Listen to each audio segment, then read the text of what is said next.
Калі дзіця ўжо наведвае школу ці сад і тэрмін дзеяння мінулай даведкі не скончыўся, афармляць новую не патрабуецца. Установы адукацыі прымаюць дакументы, выдадзеныя на працягу каляндарнага года. Спецыяльны агляд да 1 верасня абавязковы толькі для тых дзяцей, якія ідуць у сад ці школу ўпершыню.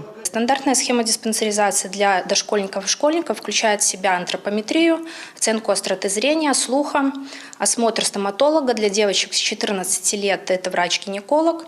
Заключительный осмотр проведет врач-педиатр, который оценит результаты предыдущих осмотров и выдаст заключение, то есть медицинскую справку о состоянии здоровья для предоставления учреждения образования. Медыцынская даведка – гэта не проста фармальнасць. На яе падставе вызначаецца група для заняткаў фізкультурай, месца пры рассадцы ў класе, а таксама рэкамендацыі па харчаванні. Своечасовае планаванне візітаў у паліклінікі дазволіць пазбегнуць чэргаў і забяспечыць камфортны пачатак навучальнага года для кожнай сям'і.